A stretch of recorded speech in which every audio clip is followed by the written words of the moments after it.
ਅੱਜ ਆਪਾਂ ਗੱਲ ਕਰਾਂਗੇ ਇੱਕ ਨਵੀਂ ਦੋਸਤੀ ਦੇ ਉੱਤੇ ਜੋ ਕਿ ਭਾਰਤ ਤੇ ਇਜ਼ਰਾਈਲ ਦੇ ਦਰਮਿਆਨ ਬੜੀ ਤੇਜ਼ੀ ਨਾਲ ਵੱਧਦੀ ਪਈ ਆ। ਹੁਣ ਇਹ ਦੋਨੋਂ ਨਿਕੰਮੇ ਤੇ ਨਕਾਰਾ ਇਕੱਠੇ ਬਹਿ ਗਏ ਨੇ, ਮਿਜ਼ਾਈਲਾਂ ਦੇ ਸੌਦੇ ਹੋ ਰਹੇ ਨੇ। ਆਪਰੇਸ਼ਨ ਸਿੰਦੂਰ ਦੇ ਵਿੱਚ ਤਾਂ ਭਾਰਤ ਨੇ ਆਪਣੀ ਤਾਕਤ ਵਿਖਾਉਣ ਦੀ ਕੋਸ਼ਿਸ਼ ਕੀਤੀ ਕਿ ਦੁਨੀਆ ਵੇਖੇਗੀ ਜਨਾਬ ਕਿ ਸਾਡੇ ਕੋਲੇ ਇਜ਼ਰਾਈਲੀ ਟੈਕਨੋਲੋਜੀ ਹੈਗੀ ਹੈ, ਅਮਰੀਕੀ ਇੰਟੈਲੀਜੈਂਸ ਹੈਗੀ ਹੈ ਸਾਡੇ ਕੋਲੇ। ਇਹ ਭਾਰਤ ਦਾ ਘਮੰਡ ਸੀ ਜਿਹੜਾ ਸਾਰਾ ਕੁਝ ਮਲਿਆ ਮੇਟ ਹੋ ਗਿਆ। ਉਸ ਆਪਰੇਸ਼ਨ ਦੇ ਵਿੱਚ ਭਾਰਤ ਨੇ ਆਪਣੇ ਜਦੀਦ ਦਫਾਈ ਨਿਜ਼ਾਮ ਵੀ ਇਸਤੇਮਾਲ ਕੀਤੇ, ਮਗਰ ਅੰਜਾਮ ਕੀ ਹੋਇਆ? ਪਾਕਿਸਤਾਨ ਨੇ ਨਾ ਸਿਰਫ ਹਮਲੇ ਨਾਕਾਮ ਕੀਤੇ ਬਲਕਿ ਵਾਜ਼ੇ ਤੌਰ ਤੇ ਇਹ ਵੀ ਦੱਸਿਆ ਕਿ ਮੈਦਾਨ ਦੇ ਵਿੱਚ ਹਥਿਆਰ ਨਹੀਂ, ਹੌਸਲਾ ਵੀ ਚਾਹੀਦਾ ਹੈ ਤੇ ਹਿਕਮਤ ਵੀ ਚਾਹੀਦੀ ਹੁੰਦੀ ਹੈ। ਭਾਰਤ ਨੂੰ ਚਾਹੀਦਾ ਹੈ ਕਿ ਵੈਸੇ ਇਜ਼ਰਾਈਲ ਨਾਲ ਡੀਲਾਂ ਕਰਨ ਦੀ ਮਾਰੇ ਨਾ ਆਪਣੇ ਗਰੀਬਾਨ ਚ ਚੱਕ ਕੇ ਆਪਣੇ ਕਿਸਾਨਾਂ ਦੀਆਂ ਪਾਲਿਸੀਆਂ ਵੇਖੇ, ਆਪਣੇ ਮੀਡੀਆ ਨੂੰ ਝੂਠ ਬੋਲਣ ਤੋਂ ਰੋਕੇ, ਖਾਲਿਸਤਾਨ ਦੀ ਤਹਿਰੀਕ ਤੇ ਜ਼ੁਲਮ ਬੰਦ ਕਰੇ ਕਿ ਇਜ਼ਰਾਈਲ ਦੇ ਨਾਲ ਭਾਵੇਂ ਅਰਬੋਂ ਡੀਲਾਂ ਕਰ ਲਵੇ। ਭਾਰਤ ਵਾਸਤੇ ਇੱਕ ਸਿਰਫ ਔਰ ਸਿਰਫ ਸਿਆਸੀ ਤਮਾਸ਼ਾ ਹੈ, ਇੱਕ ਮੀਡੀਆ ਦਾ ਸ਼ੋਰ ਹੈ, ਲੇਕਿਨ ਇਹਦੇ ਨਾਲ ਖਿੱਤੇ ਦੀ ਹਕੀਕਤ ਨਹੀਂ ਬਦਲਦੀ। ਬਿਸਮਿल्लाहिर्रहमानिर्रहीम, अस्सलाम वालेकुम नाज़रीन, ਤੁਸੀਂ ਦੇਖ ਰਹੇ ਹੋ 360 ਡਿਜੀਟਲ ਪੰਜਾਬੀ ਔਰ ਮੈਂ ਹਾਂ ਤੁਹਾਡੀ ਮੇਜ਼ਬਾਨ ਸ਼ਮਾਇਲਾ ਨਿਆਜ਼। ਅੱਜ ਇੱਕ ਬੜੇ ਅਹਿਮ ਮਸਲੇ ਦੇ ਉੱਤੇ ਗੱਲ ਕਰਨੀ ਹੈ ਕਿਉਂਕਿ ਬੜਾ ਕੁਝ ਹੋ ਰਿਹਾ ਖਿੱਤੇ ਦੇ ਵਿੱਚ, ਤੇ ਜਨਾਬ ਵਲੌਗ ਸ਼ੁਰੂ ਕਰਦੇ ਹਾਂ। ਔਰ ਅੱਜ ਆਪਾਂ ਗੱਲ ਕਰਾਂਗੇ ਇੱਕ ਨਵੀਂ ਦੋਸਤੀ ਦੇ ਉੱਤੇ ਜੋ ਕਿ ਭਾਰਤ ਤੇ ਇਜ਼ਰਾਈਲ ਦੇ ਦਰਮਿਆਨ ਬੜੀ ਤੇਜ਼ੀ ਨਾਲ ਵੱਧਦੀ ਪਈ ਹੈ ਔਰ ਪਨਪਦੀ ਪਈ ਹੈ। ਜੀ ਹਾਂ, ਤੁਹਾਨੂੰ ਪਤਾ ਹੀ ਹੈ ਕਿ ਇਹ ਉਹੀ ਭਾਰਤ ਹੈਗਾ ਜਿਹੜਾ ਆਪਣੇ ਆਪ ਨੂੰ ਖਿੱਤੇ ਦੀ ਸੁਪਰ ਪਾਵਰ ਸਮਝਦਾ ਹੈ, ਔਰ ਦੂਜਾ ਇਹ ਉਹੀ ਇਜ਼ਰਾਈਲ ਜੋ ਕਿ ਹਮੇਸ਼ਾ ਮਸ਼ਰਕੇ ਵੁਸਤਾ ਦੇ ਵਿੱਚ ਜਿਹੜਾ ਹੈ ਨਾ ਉਹ ਆਪਣੇ ਅਸਲਹੇ ਔਰ ਟੈਕਨੋਲੋਜੀ ਦੇ ਬਲਬੋਤੇ ਦੇ ਉੱਤੇ ਸਿਆਸਤ ਵੀ ਚਲਾਉਂਦਾ ਹੈ। ਇਹਦਾ ਕੰਮ ਹੀ ਹੈ ਇਜ਼ਰਾਈਲ ਦਾ। ਬਹਰਹਾਲ ਹੁਣ ਇਹ ਦੋਨੋਂ ਜਿਹੜੇ ਮੁਲਕ ਹੈਗੇ ਨੇ ਨਿਕੰਮੇ ਤੇ ਨਕਾਰਾ ਇਕੱਠੇ ਬਹਿ ਗਏ ਨੇ, ਮਿਜ਼ਾਈਲਾਂ ਦੇ ਸੌਦੇ ਹੋ ਰਹੇ ਨੇ, ਅਰਬੋਂ ਡਾਲਰ ਦੀ ਜਿਹੜਾ ਨਾ ਉਹ ਇਨਵੈਸਟਮੈਂਟ ਜਿਹੜੀ ਹੈ ਉਹਨੂੰ ਸਾਈਨ ਕੀਤਾ ਜਾ ਰਿਹਾ। ਔਰ ਭਾਰਤੀ ਮੀਡੀਆ ਨੇ ਹਸਬੇ ਰਵਾਇਤ ਇਹ ਸ਼ੋਰ ਮਚਾਣਾ ਵੀ ਸ਼ੁਰੂ ਕਰ ਦਿੱਤਾ ਹੈ ਕਿ ਜਨਾਬ ਹੁਣ ਭਾਰਤ ਨੂੰ ਕੋਈ ਹਰਾ ਨਹੀਂ ਸਕਦਾ, ਭਾਰਤ ਨਾਲ ਹੁਣ ਕੋਈ ਪੰਗਾ ਨਹੀਂ ਲੈ ਸਕਦਾ, ਹੁਣ ਭਾਰਤ ਨਾਕਾਬਲੇ ਤਸਖੀਰ ਬਣ ਗਿਆ ਹੈ। ਲੇਕਿਨ ਜਨਾਬ ਇਹ ਕਹਾਣੀ ਇੰਨੀ ਵੀ ਸਿੱਧੀ ਕੋਈ ਨਹੀਂ ਹੈਗੀ। ਅਸੀਂ ਦੱਸਦੇ ਆ ਨਾ, ਅੰਦਰ ਦੀਆਂ ਗੱਲਾਂ ਸਾਡੇ ਕੋਲੋਂ ਸੁਣੋ। ਤੁਸੀਂ ਖਬਰਾਂ ਦੇਖ ਲਿਆ ਹੋਣਗੀਆਂ, ਜਿਹੜੀ ਰਿਪੋਰਟਾਂ ਚੱਲ ਰਹੀਆਂ ਪਿਛਲੇ 1-2 ਦਿਨ ਤੋਂ। ਭਾਰਤ ਤੇ ਇਜ਼ਰਾਈਲ ਦੇ ਦਰਮਿਆਨ ਹਾਲ ਹੀ ਵਿੱਚ ਤਕਰੀਬਨ ਕੋਈ 3.7 ਅਰਬ ਜਿਹੜੇ ਅਮਰੀਕੀ ਡਾਲਰ ਨੇ ਉਹਦੇ ਦਫਾਈ ਮੁਆਹਦੇ ਸਾਈਨ ਹੋ ਗਏ ਨੇ।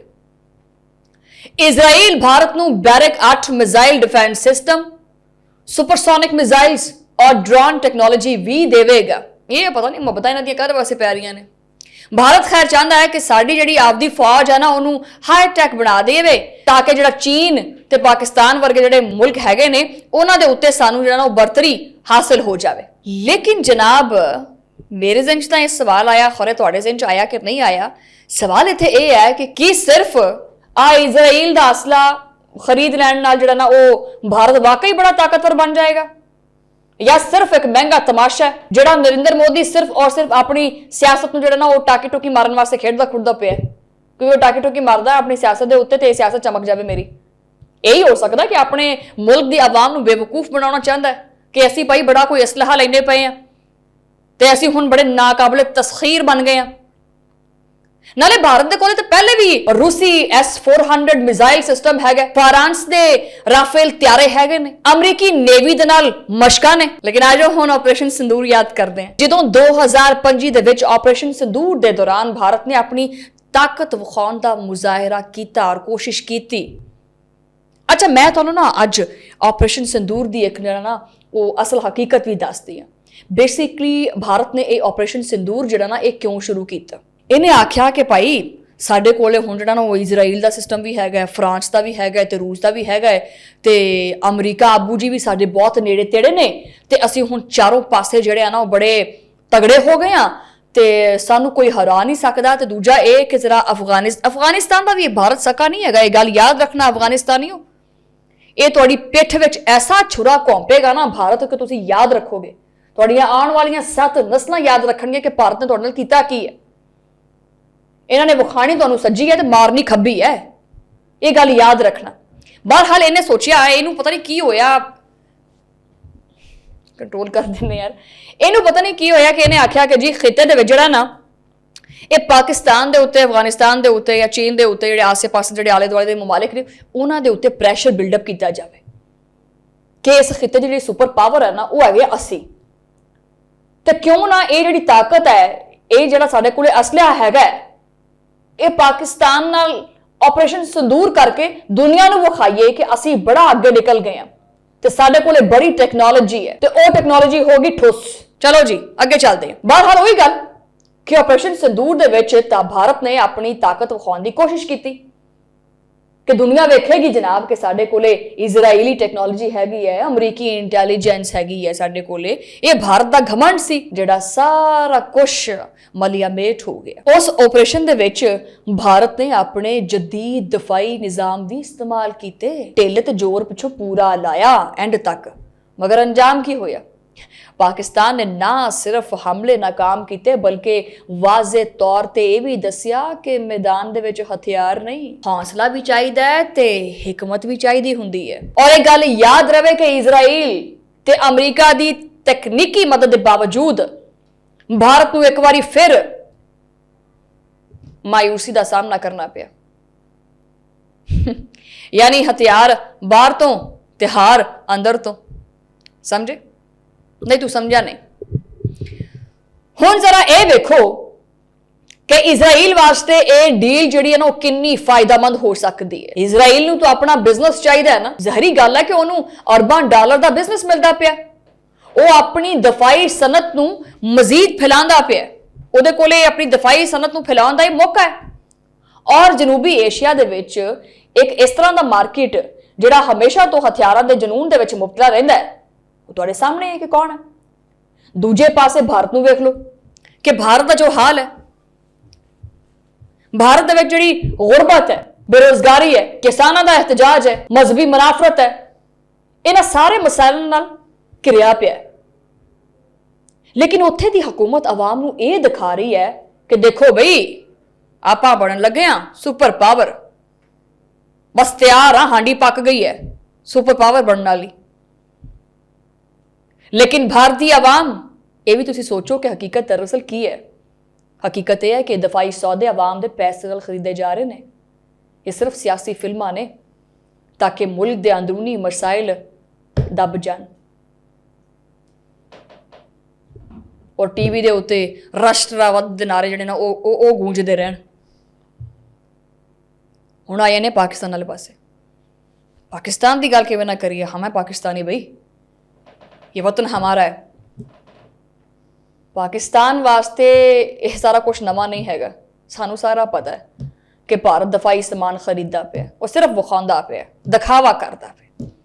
1965 हो गया, 1971 हो गया, 2019 हो गया, इन्हां दी मिसालां तुहाडे सामने ने।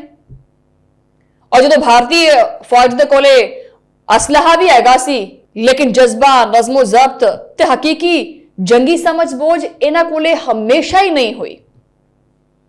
इजरायली हथियार भारत नूं शायद ताकत दे सकन, मगर इजरायली हथियार भारत नूं अकल नहीं दे सकते, क्योंकि जंगां सिर्फ मशीनां नाल नहीं जित्तियां जांदियां, ये हौसले नाल जित्तियां जांदियां, ईमान नाल जित्तियां जांदियां ने, और एक वाज़े तौर ते हिकमते अमली नाल जित्तियां जांदियां ने, जो कि साडी फौज दी रग रग विच शामिल है। और इत्थे दिलचस्प गल भी मैं दसदी जावां, इजराइल खुद भी जानदा है कि भारत उहदा सिर्फ और सिर्फ एक कस्टमर है, इत्तेहादी नहीं हैगा। इजराइल दी पॉलिसी हमेशा अपने मफादात तक महदूद रहिंदी है, सारिआं नूं पता है। देखो कल नूं अगर अमरीका ने दबाव पाया तो फिर इजराइल भारत नूं एक लम्हे वास्ते छड़ देगा कि नहीं? ये दोस्ती बिजनेस की बुनियाद के उत्ते खड़ी हुई है और भारत को यह समझ नहीं आता, वो समझदा कि जी इजराइल जिहड़ा ना वो साडा भरा बन गया। ये बिजनेस की बुनियाद ते खड़ी है, नजरिए या इतमाद की बुनियाद ते दोस्ती नहीं खड़ी।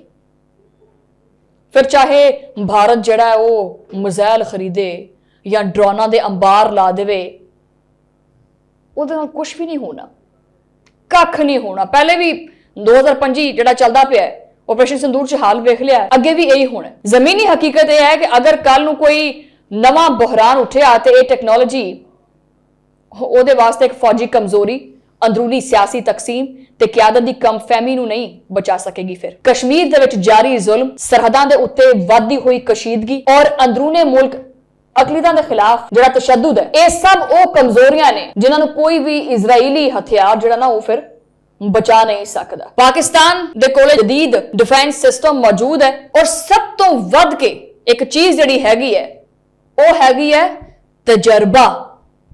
ਸਾਡੇ ਕੋਲੇ ਡਿਫੈਂਸ ਸਿਸਟਮ ਮੌਜੂਦ ਹੈ, ਲੇਕਿਨ ਉਸ ਤੋਂ ਵੀ ਵੱਧ ਕੇ ਸਾਡੇ ਕੋਲੇ ਹੈਗਾ ਤਜਰਬਾ, ਜਿਹੜਾ ਕਿਸੇ ਕੋਲੋਂ ਖਰੀਦਿਆ ਨਹੀਂ ਜਾ ਸਕਦਾ, ਜਿਹੜਾ ਕਿਸੇ ਜੰਗੀ ਮਸ਼ਕ ਦੇ ਵਿੱਚੋਂ ਨਹੀਂ ਆਂਦਾ। ਸਾਡੀ ਅਫਵਾਜ ਨੇ ਦਹਿਸ਼ਤਗਰਦੀ ਦੇ ਖਿਲਾਫ ਜੰਗ ਵਿੱਚ ਲਾਈਨ ਆਫ ਕੰਟਰੋਲ ਦੇ ਉੱਤੇ ਆਲਮੀ ਸਤਹ ਦੇ ਉੱਤੇ ਬਾਰ-ਬਾਰ ਆਪਣੀ ਕਾਬਲੀਅਤ ਸਾਬਤ ਕੀਤੀ ਹੈ। ਭਾਰਤ ਨੂੰ ਚਾਹੀਦਾ ਹੈ ਕਿ ਵੈਸੇ ਇਜ਼ਰਾਈਲ ਨਾਲ ਡੀਲਾਂ ਕਰਨ ਦੀ ਮਾਰੇ ਨਾ ਆਪਣੇ ਗਰੀਬਾਨ 'ਚ ਚੱਕੇ, ਆਪਣੇ ਕਿਸਾਨਾਂ ਦੀਆਂ ਪਾਲਿਸੀਆਂ ਵੇਖੇ, ਆਪਣੇ ਮੀਡੀਆ ਨੂੰ ਝੂਠ ਬੋਲਣ ਤੋਂ ਰੋਕੇ, ਖਾਲਿਸਤਾਨ ਦੀ ਤਹਿਰੀਕ ਤੇ ਜ਼ੁਲਮ ਬੰਦ ਕਰੇ, ਫਿਰ ਸ਼ਾਇਦ ਉਹਦੇ ਵਿੱਚ ਕੋਈ ਮਾੜਾ ਮੋਟਾ ਠਹਿਰਾਓ ਆ ਜਾਏ, ਕਿਉਂਕਿ ਜੰਗੀ ਜਨੂਨ ਸਵਾਰ ਹੋਇਆ ਹੋਇਆ ਹੈ। ਤੇ ਜਨਾਬ ਲੁਬੇ ਲਬਾਬ ਇਹੀ ਹੈ ਕਿ ਇਜ਼ਰਾਈਲ ਦੇ ਨਾਲ ਭਾਵੇਂ ਅਰਬੋਂ ਡੀਲਾਂ ਕਰ ਲਵੇ, ਭਾਰਤ ਵਾਸਤੇ ਇੱਕ ਸਿਰਫ ਔਰ ਸਿਰਫ ਸਿਆਸੀ ਤਮਾਸ਼ਾ ਹੈ, ਇੱਕ ਮੀਡੀਆ ਦਾ ਸ਼ੋਰ ਹੈ, ਲੇਕਿਨ ਇਹਦੇ ਨਾਲ ਖਿੱਤੇ ਦੀ ਹਕੀਕਤ ਨਹੀਂ ਬਦਲਦੀ। ਕਿਉਂਕਿ ਆਖਿਰ ਵਿੱਚ ਫਿਰ ਉਹੀ ਗੱਲ ਕਿ ਜੰਗਾਂ ਹਥਿਆਰਾਂ ਨਾਲ ਨਹੀਂ, ਅਕੀਦੇ ਨਾਲ, ਅਜ਼ਮ ਨਾਲ ਜਿੱਤੀਆਂ ਜਾਂਦੀਆਂ ਨੇ। ਔਰ ਇਸ ਮਾਮਲੇ ਵਿੱਚ ਪਾਕਿਸਤਾਨ ਅੱਜ ਵੀ ਕਿਸੇ ਤੋਂ ਪਿੱਛੇ ਨਹੀਂ ਹੈਗਾ। ਮੈਂ ਇੱਥੇ ਆਖਿਰ ਵਿੱਚ ਇਹ ਵੀ ਚੀਜ਼ ਕਹਿਣਾ ਚਾਹਾਂਗੀ ਕਿ ਫਿਰ ਵੀ ਅਮਨ ਦਾ ਪੈਗਾਮ ਜਿਹੜਾ ਉਹ ਵੜਨਾ ਚਾਹੀਦਾ। ਅੱਜ ਭਾਰਤ ਨੂੰ ਇਹ ਸਮਝਣ ਦੀ ਜ਼ਰੂਰਤ ਹੈ ਕਿ ਅਸਲੇ ਦੇ ਅੰਬਾਰ ਲਾ ਕੇ ਹੌਸਲੇ ਨਹੀਂ ਵੱਧਦੇ, ਔਰ ਜਿਹੜੀਆਂ ਇਹ ਦਿਖਾਵੇ ਦੀਆਂ ਦੋਸਤੀਆਂ ਹੁੰਦੀਆਂ ਨਾ, ਮਸਨੂਈ ਦੋਸਤੀਆਂ, ਇਹ ਖਿੱਤੇ ਦੇ ਵਿੱਚ ਅਮਨ ਨਹੀਂ ਲੈ ਕੇ ਆ ਸਕਦੀਆਂ। ਇੱਕ ਪਾਸੇ ਤਾਂ ਇਹ ਇਜ਼ਰਾਈਲ ਨਾਲ ਜਿਹੜਾ ਨਾ ਵਾਅਦੇ ਕਰਦਾ ਪਿਆ, ਦੂਜੇ ਪਾਸੇ ਅਫਗਾਨਿਸਤਾਨ ਨਾਲ ਪੰਗੇਬਾਜ਼ੀ ਕਰ ਰਿਹਾ ਤਾਂ ਕਿ ਪਾਕਿਸਤਾਨ ਦੇ ਉੱਤੇ ਜ਼ੋਰ ਪਾਵੇ। ਸਮਝੋ ਬਾਹਰ ਹੈ ਗੱਲ। ਬਹਰਹਾਲ ਪਾਕਿਸਤਾਨ ਕਿਸੇ ਵੀ ਮਾਮਲੇ ਦੇ ਵਿੱਚ ਨਾ ਸਿਰਫ ਤਿਆਰ ਹੈ ਬਲਕਿ ਹੋਸ਼ਿਆਰ ਵੀ ਹੈਗਾ। ਅਗਰ ਦੁਸ਼ਮਣ ਨੇ ਕਦੀ ਵੀ ਹਥਿਆਰ ਚੁੱਕਣ ਦੀ ਕੋਸ਼ਿਸ਼ ਕੀਤੀ, ਉਹਦੀ ਸ਼ਿਕਸਤ ਪਹਿਲੇ ਵੀ ਨਹੀਂ ਛੁਪੀ ਤੇ ਨਾ ਹੁਣ ਛੁਪ ਸਕਦੀ ਹੈ। ਤੁਹਾਡੇ ਨਾਲ ਮੁਲਾਕਾਤ ਹੋਏਗੀ ਅਗਲੇ ਵਲੌਗ ਦੇ ਵਿੱਚ, ਉਦੋਂ ਲਈ ਅੱਲਾ ਨਿਗਹਿਬਾਨ।